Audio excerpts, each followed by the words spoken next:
अगर प्यार को बिना कहे जताना हो तो क्या सटीक रहेगा, कविताएं या खत। पहले तो ये मैं कैसे समझूं कि मैं बस उन्हें चाहती हूँ, उनसे प्यार करती हूँ या कुछ और ही है। इन्हीं उलझनों में रहती थी। जब मैं बस से सफ़र किया करती थी, यही सोचती रहती थी। बस 19 साल की थी जब मैंने उन्हें पहली दफ़ा देखा था। कॉलेज का नया जोश था, दोस्त पुराने, बस कमरे नए। मुझे आज तक याद है मैंने उन्हें पहली बार कौन सी तारीख को कौन से समय पर देखा था। 12 जून, ठीक 7:05 पर।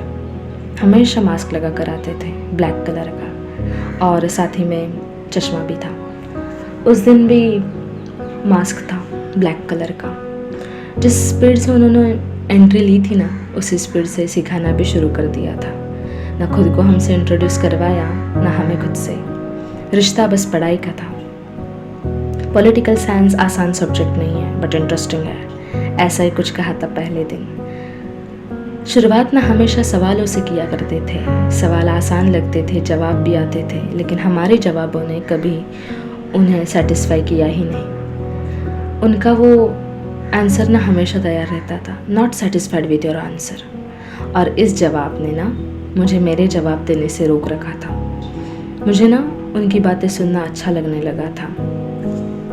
जिस ढंग से वो टॉपिक को आसान करे, कहानियों में, किस्सों में बताते थे ना, वो मैं आज भी मिस करती हूँ। कॉलेज के पहले दिन क्लासेस भरे भरे होते हैं, बाकी तो बच्चे सिर्फ बिजी होते हैं। पूरे 2 महीनों बाद मैंने बड़ी हिम्मत करके उनसे उनका नाम पूछा था।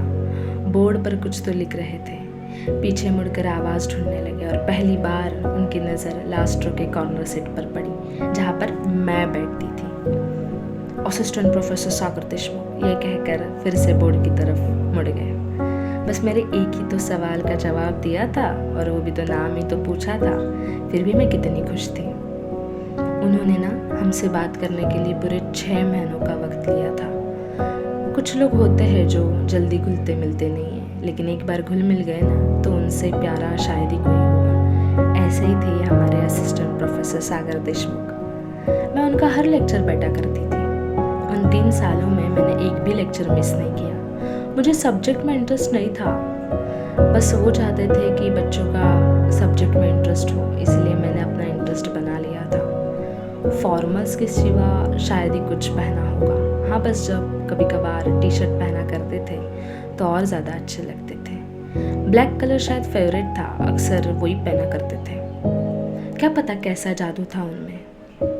हफ्ते के 2 दिन के सिर्फ 2 घंटे ही तो मैं उन्हें देख या सुन पाती थी।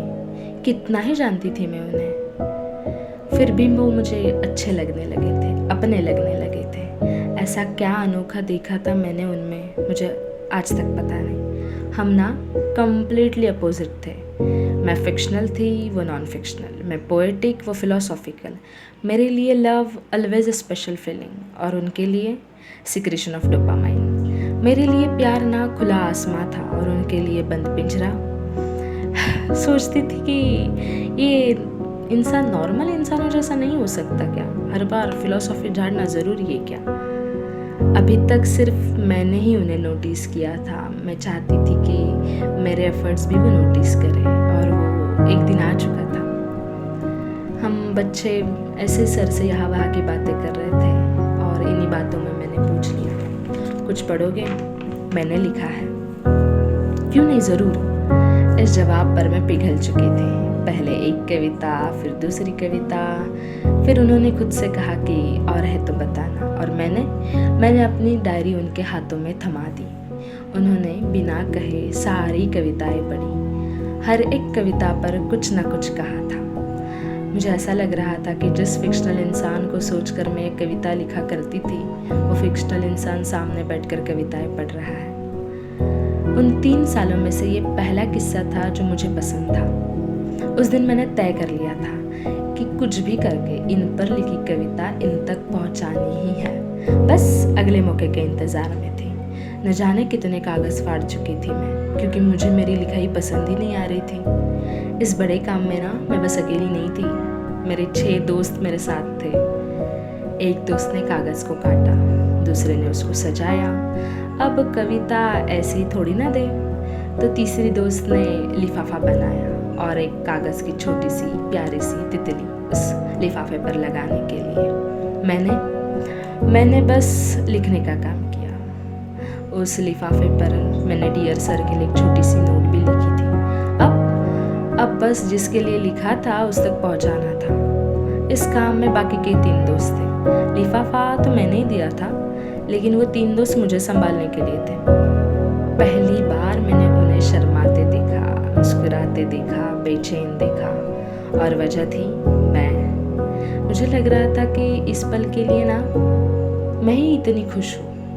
मेरे से ज़्यादा शायद ही कोई खुश होगा, लेकिन मेरी नज़र सामने पड़ी। मेरे से ज़्यादा खुश कोई और था। वो थे असिस्टेंट प्रोफेसर सागर देशमुख। पता है, रिटर्न गिफ्ट भी मिला था।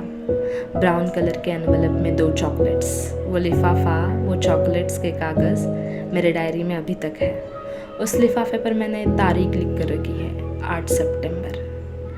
जो इंसान मुझे अच्छा लगता है ना, उसे मैं खुश देखना चाहती हूँ, और उसके लिए हर वो चीज़ करती हूँ जो उसे खुश रखे। और इन्हीं चीज़ों में से ये एक चीज़ थी।